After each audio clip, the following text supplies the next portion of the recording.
All the Rebbes of Chabad Lubavitch said many Maimorim, Hasidic discourses. These Maimorim are basically based on psukim, on verses from the Torah, from the written Torah, from the oral Torah, from the Talmud, and they expound and clarify the inner meaning of these verses.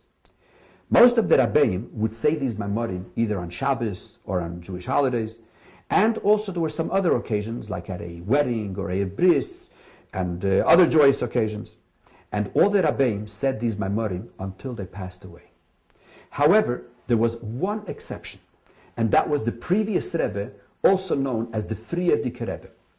Because the Frierdiker Rebbe was tortured by the Russians, and he suffered during the Second World War, and he had a stroke, so he stopped saying Maimorim in 1944, 6 years before he passed away.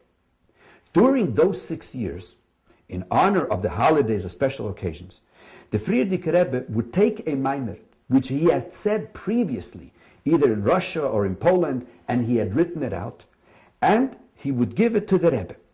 The Rebbe, our Rebbe, was in charge of the publishing house of the Maimorim, so the previous Rebbe would give the Maimer to the Rebbe.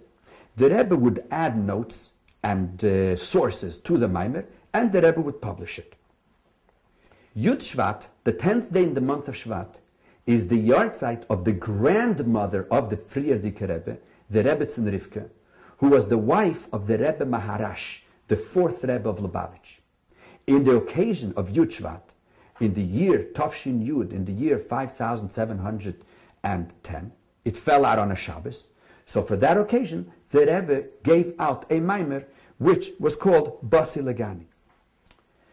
This Maimer explains at length the verse in Shir Hashirim, in Song of Songs, the words Basi Legani, which literally they mean, I came to my garden. These are the words that God, the Almighty, Hashem, is saying that finally, after all the service and accomplishment of all of mankind here on earth, of Torah, goodness and kindness, Hashem finally has his dwelling place, his home, which is compared to a beautiful garden, which refers to the time of Mashiach. The Rebbe actually describes how on that Friday, he went into the Frierdiker Rebbe's study and placed the Maimer, which was just hot off the press, and he placed it on the Frierdiker Rebbe's table. And the Frierdiker Rebbe at that time was in the middle of saying the prayers of Friday afternoon of Haidu La Hashem and Pasach Eliyahu. So he turned to the Rebbe and he nodded with his head in a sign of approval and great satisfaction. Nobody fathomed what is going to happen on that Shabbos. On that Shabbos morning at 8 o'clock, the Frierdiker Rebbe passed away. The following year, in honor of the first yahrzeit of the Frierdiker Rebbe, our Rebbe sent a letter to all the Hasidim all over the world and telling them and instructing them that the first yahrzeit of the Frierdiker Rebbe is coming up and how it should be commemorated. One of the things that the Rebbe instructed was that throughout the day, the Hasidim should learn the Maimer, the discourse of Basi Legani that was published a year before in honor of Yud Shvat, in honor of that occasion. And the Rebbe requested that 2 chapters should be recited after Ma'ariv, after the evening prayers of Yud Shvat. The next 2 chapters should be recited after Shacharis, after the morning prayers, and the 5th chapter should be after Mincha on Yud Shvat. And until today, over 60 years later, Chassidim all over the world, during Yud Shvat, they learned the Maimer of Basi Legani. Throughout that year, in 1950, from the passing of the Frierdiker Rebbe until his first yahrzeit, Chassidim and Jewish leaders all over the world were pleading with the Rebbe that the Rebbe should accept the leadership of Lubavitch, but the Rebbe humbly refused. And there's a whole book called Yemei Bereshis that describes all the details of that era. Though the Chassidim were all anticipating that hopefully on Yud Shvat the Rebbe would accept the leadership of Lubavitch, but the Rebbe had not shown any sign of that.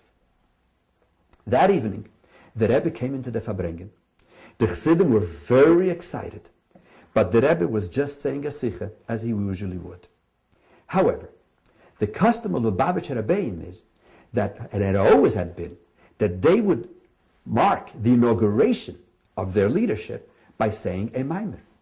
So therefore, by that Farbrengen, one of the older Chassidim, who was still by the Rebbe Rashab, by the fifth Rebbe, got up on the table and he made an announcement. The Sikha is beautiful, but the Chassidim want to hear a Maimer, a Chassidic discourse.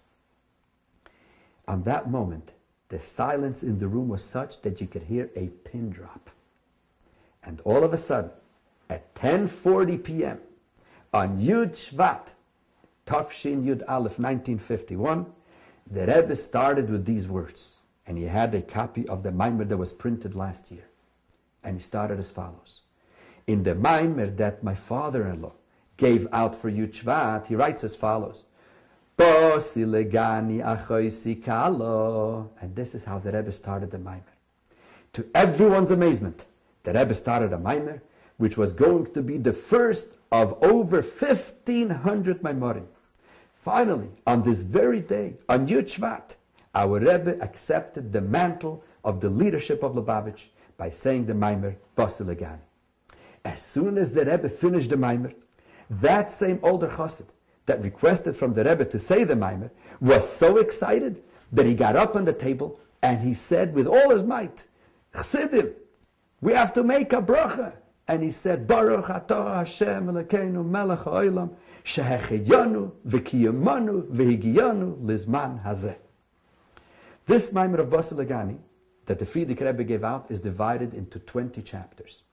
Therefore, in the next 20 years, the Rebbe every single year explained one of those chapters. In 1971, he started again from the beginning for the next 20 years. And eventually, 2 books came out of Basi Legani. The first one has the first 20 years, and the second one has the second 20 years. And this is how Basi Legani became the mission statement for our generation to bring Mashiach into actuality.